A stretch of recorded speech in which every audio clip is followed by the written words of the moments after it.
Hello everybody, welcome. I'm No02 and thank you for watching this video.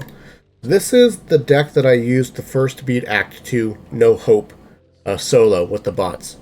And I'm going to be trying to pump out more of these deck videos here relatively soon here because there's a lot of opportunities for a lot of interesting decks as well as different ways and play styles to deal with these No Hope modes. At least for Act 1 and Act 2. Act 3 is a problem. And we'll talk about it when we get there. I think this deck is solid. There's definitely better ways to do this. Maybe not better. Equally good. I have confidence in this deck here. You're actually going to notice that the first 9 cards here are found in my Act 1 deck as well. We basically cut out the U speed that we needed in Act 1 and replaced it with some damage. Because we need to prepare for the end boss here, for the boss rush of Act 2. Just sort of the standard foundation of economy here. We have hazard pay. If you don't believe in hazard pay, go watch my other video where I go through the math of why hazard pay is one of the best copper cards for solo no hope mode, because all the other copper cards aren't nearly as consistent or even provide enough copper in the first place.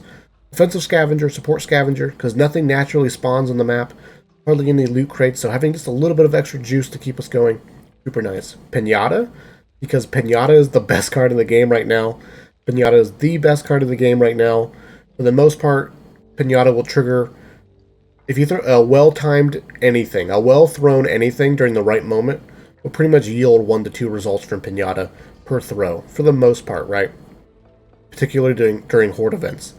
Double grenade pouch, starting off with enough grenade slots just to get through some of the earlier missions, really critical. Though over time we will want to buy extra grenade slots if we have the funds to do so. But prioritize grenade damage, grenade quality first. We have offensive scavenger and Pinata generating extra grenades for us anyways, extra throwables. So having those throwables as strong as possible anyways is more important than quantity, because we have cards that are giving us extra quantity throughout the missions anyway.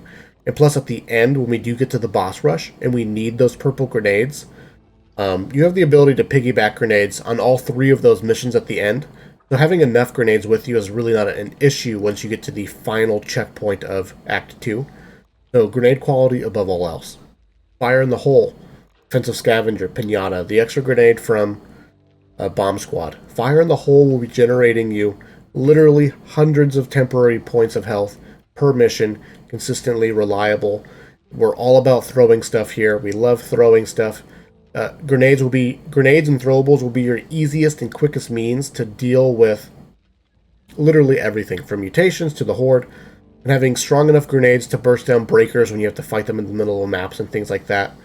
So again, grenade quality, super important here. Fire in the hole will also give us the ability to sort of speed clutch in those desperate moments. Going to be really key. This would be a key card for Broken Bird when you get there. You'll want to keep the bots alive for as long as possible, but if they do end up dying, a well-timed pipe bomb, a well-timed grenade to give you to clear the horde away from you, give you that extra temporary health to tank through damage if you need to, and get you flying to your next crate to get out as quickly as possible. Fire in the hole, super nice. Next, Bomb Squad, improvise explosives. We would love to have more grenade damage, but for the most part, this is all we need at the start. This will allow us to deal with most of the mutations, except for ferocious hardened tall boys. They're a big issue. For the most part, though, we'll be dealing with everything comfortably. But as quickly as possible, we are going to want grenade damage upgrades. So breakers are still going to be a problem in the early game, but for the most part, dealing with the breaker on Call to Arms or dealing with the breaker on Handyman, relatively good places to fight the breaker throughout those missions.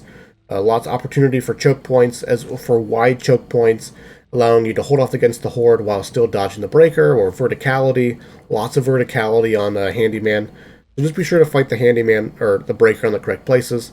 I'll show you some of those good places in the playthrough once we get there. Now that we don't have any need for U speed like Act 1, we're going to move into some damage here. I think Admin Reload, incredible card. Almost a must-have in most no-hope decks now. The ability to just clear hordes of zombies and then switch to your weapon and keep shooting or keep clearing zombies, or unload your weapon into a tall boy and then swap and keep unloading, things like that. Having this reliable and consistent DPS as well as crowd control, So convenient, so great, so good. So very, very, very good. Let's boost that up a little bit here with silver bullets. Extra bullet damage, effective range, not a big deal, into Shredder, allowing us to just sort of maximize our damage for the most part. When it comes to potential stumble chance, combat training, in theory, is better if you are running like SMGs. Lower bullet weapons benefit from combat training as far as stumble is concerned, more than silver bullets, but I recommend not using an SMG. We want to use like a shotgun or AR or something like that. And either way, those weapons have naturally higher magazine dump capacities anyway, so adding an extra 10% to those magazine damage values, the 10% is better than the 5%. Simple math. Plus Shredder will be also increasing our bullet damage too. Shredder is great, I think, when playing with the bots to some degree. It obviously increases the bot's damage as well. So if the bots are sort of 360 no-scoping some zombies and then dumping some bullets into a mutation, you will increase the bot's damage as well. The bots do get upgraded weapons across the mission, so when you're focus firing those bosses, you're in those big bad boss fights, this extra 15% for the entire team is actually quite nice, because the bots will start chunking the breaker rather decently, depending on what bots you have. There's good bots and there's bad bots, and I'm working up a little tier list here to potentially make a video about. Because having a good bot team is actually rather relevant. Man, we do not want Jim. Oh my goodness, you do not ever want Jim on your bot team. Next, run like hell and mad dash. We would love to get extra stamina here, extra movement speed and things like that, but we just can't afford really cutting anything else out, I think. We need as much damage as possible. Extra damage to sort of potentially save the use of a grenade versus like reekers or stingers and things like that. But we do need to run quite a bit because of Handyman and Broken Bird. Those are two missions where chances are the bots will probably die at some point. I have playthroughs and walkthroughs of like both those missions, and I show you how you can get the most value out of your bots. On no hope mode, those same strategies still work, but if they fall apart sooner usually than later.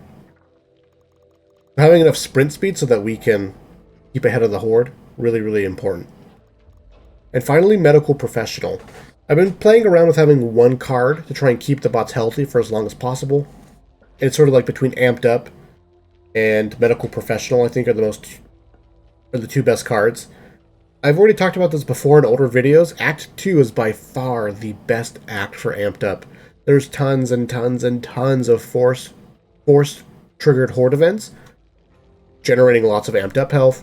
I wanted to play around with medical professional, so I will say, feel free to replace medical professional with amped up on your preference. But when it comes to restoring the extra life, is really nice, and by far one of the most reliable and consistent ways to do so in Act 2. Just because once you get to pipe cleaners, there's pretty much no extra medicine cabinet unless you're going to risk taking a toolkit with you to open up a safe room or a toolkit room to heal the bot's extra life. And so this was actually quite nice to be able to potentially find a support medkit throughout the mission and just keep the bots alive throughout the mission and things like that. And actually comboed it with Doc. So at this point on, for the most part, all my decks will be specific to a character for these acts, because we don't really care what character we're running, so long as the character is successful in helping us beat no hope mode solo with the bots. I actually did all this with Doc, and was just playing around with the idea of like basically min-maxing how much of a support I could be. So just Doc for the most healing to get the most value out of medical professional. It was quite nice for the most part. I did definitely miss amped up. There were some missions where it was like feast or famine, not enough medical supplies, being Doc felt a little silly. It was quite nice for like biohazard missions or missions where like temporary health was always being chunked away. Having Doc's reliable heal was quite nice. But for the most part, there's definitely a stronger deck out here as far as deck plus character used. But I found success with this. It was fun. So if you're a support player, you want to support your meat shield team, this is the deck for you, I think. Let me know in the comments what you guys think of this deck or what's going on, how your no hope successes or failures are going, anything you want me to cover in particular. Otherwise, thank you guys for watching. I appreciate it, and I will see you in the future.